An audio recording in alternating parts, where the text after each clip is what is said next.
નમસ્તે બાળ દોસ્તો, આજે આપણે ગુજરાતી ધોરણ 5 એકમ પહેલો શીખવાના છીએ। એકમ પહેલો એટલે ચબૂતરો। આ એક ચિત્રપાઠ છે। તમે દરેક ધોરણમાં ગુજરાતીમાં મોટા ભાગે પહેલો પાઠ ચિત્રપાઠ ભણો છો, એવી રીતે આજે પણ આપણે પ્રથમ એકમ ચિત્રપાઠ ભણવાનો છે। હવે ચિત્રપાઠ છે એ શા માટે હોય છે?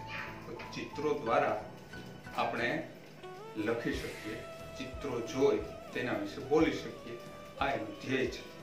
તો કોઈ પણ ચિત્ર છે એને આપણે બરાબર નિરખીને જોવાનું છે, જેને અવલોકન કરીને જોવાનું છે એવું આપણે કહી શકીએ।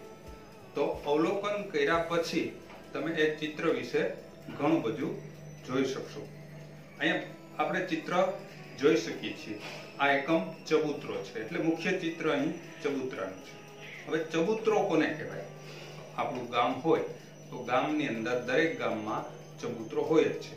ભલે એમના આકારો છે, એના ઘાટ છે, અલગ અલગ હોઈ શકે। ઘણી જગ્યાએ પક્ષીઓને ચણ નાખવા માટે કોઈ ઓટાનો ઉપયોગ કરતા હોય તો એ પણ એક ચબૂતરો છે। ઘણી જગ્યાએ પવાડા ઉપર સ્લેબ બાંધી અને એના ઉપર ચણ નાખતા હોય છે, તો આ પણ એક ચબૂતરો છે। જ્યારે અહીં એક લાકડાના સ્ટેન્ડમાંથી એ ચબૂતરો છે એ બનાવેલો છે, તમે જોઈ શકો છો। તો આ ચબૂતરો છે એ પણ કંઈક અલગ પ્રકારનો છે। તો તમારા ગામની અંદર કેવા પ્રકારનો ચબૂતરો છે એ તમે જાણતા હશો। ચબૂતરો એટલે પક્ષીઓને ચણ નાખવાની જગ્યા કે જ્યાં પક્ષીઓ છે નિર્ભય બની અને ચણ છે ચણી શકે। તો આ ચિત્ર છે એની અંદર એક ચબૂતરો છે। ચબૂતરાનું પણ તમે અવલોકન કરશો તો ચબૂતરાની બાજુમાં એક નિસરણી ટેકવેલી છે। હવે તમને થશે કે આ નિસરણી શા માટે છે? નિસરણી છે એના ઉપર ચડી અને પક્ષીઓને છે ચણ નાખવામાં આવે છે। ચણ એટલે પક્ષીઓનો ખોરાક। આપણે જાણીએ છીએ પક્ષીઓનો ખોરાક એટલે ઘઉં છે, ચોખા છે, બાજરો છે, આ બધું એનો ખોરાક છે, એટલે એને ચણ કહેવામાં આવે છે। આ ઉપરાંત આ ચિત્રની અંદર એક જુઓ, એક કૂતરું છે, બકરી છે, કેટલીક ગાયો છે, આ ઉપરાંત કેટલાક મકાનો પણ છે। એક ભાઈ છે ચબૂતરાને ટેકો લઈને બેઠેલો છે। જુઓ, આવું તમે ઝીણું જ્યારે અવલોકન કરો છો ત્યારે એક ચિત્ર પરથી તમે ઘણા બધા વાક્યો છે લખી શકો છો। તો ચિત્રપાઠમાં તમે તમારી જાતે અવલોકન કરજો। આ ઉપરાંત ઘણા બધા પક્ષીઓ છે એ ચબૂતરાની ઉપર ચણી રહ્યા છે। ચબૂતરાની નીચે જુઓ, પક્ષીઓને પાણી પીવા માટે કેટલાક કુંડા છે પણ ટીંગાળેલા છે।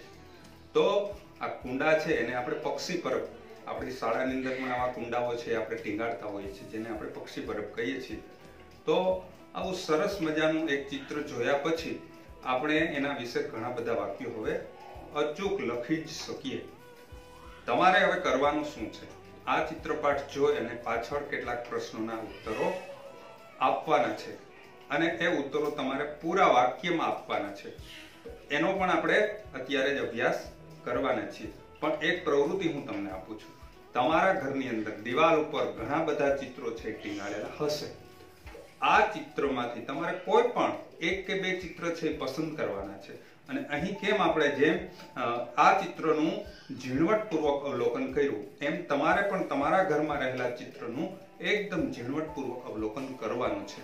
આ અવલોકન કર્યા પછી તમારે એ ચિત્ર વિશે વાક્યો છે લખવાના છે। વિચારીને જેટલા આવડે એટલા વાક્યો લખવાના છે।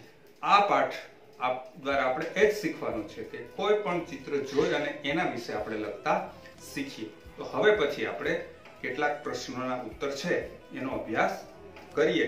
પાછળ એક ચિત્ર પણ આપેલું છે સ્વાધ્યાયમાં, એ ચિત્રનું વર્ણન તમારે કરવાનું છે। આ ઉપરાંત પણ મેં એક તમને પ્રવૃત્તિ આપી છે, એ પણ તમારે કરવાની છે।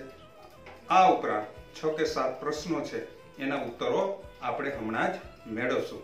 સાથે સાથે તમને એક પ્રવૃત્તિ છે એ આપવામાં આવી છે કે તમારા ગામની અંદર રહેલા ચબૂતરાની તમારે મુલાકાત લેવાની છે। આપણે પહેલા જ વાત કરી કે ચબૂતરાનો આકાર છે કદાચ આવો ન હોય, બીજો પણ હોય, ઓટા સ્વરૂપે હોય, તો તેની તમારે મુલાકાત લેવાની છે।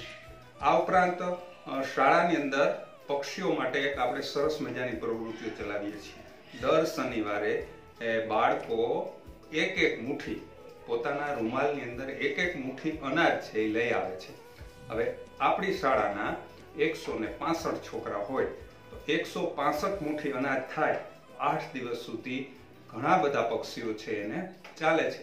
તો આ પ્રવૃત્તિને આપણે અક્ષયપાત્ર પ્રવૃત્તિ કહીએ છીએ. તો આના વિશે પણ આપણે જાણીએ છીએ એટલે વધારે કહેવાની જરૂરિયાત રહેતી નથી.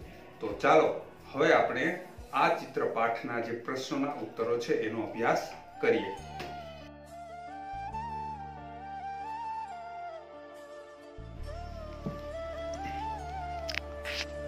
ચાલો આપણે સ્વાધ્યાયના પ્રશ્નો જોઈએ.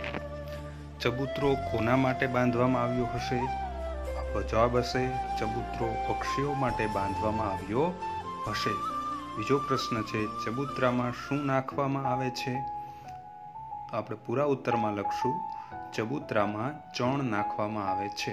ચણ એટલે શું એ આપણે તમને સમજાવ્યું છે. ચબૂતરા પર છત શા માટે છે?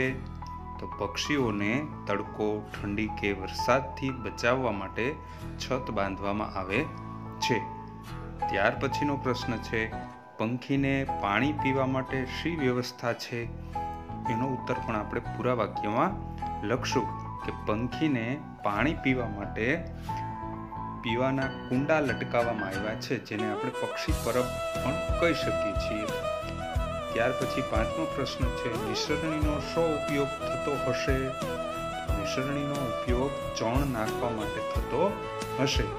છેલ્લો પ્રશ્ન છે ચિત્રમાં કયા કયા પ્રાણીઓ જોવા મળે છે? ચિત્ર આપણે જોયું હતું. ચિત્રમાં કૂતરો, બકરી અને ગાય જેવા પ્રાણીઓ જોવા મળે છે. અસ્તુ.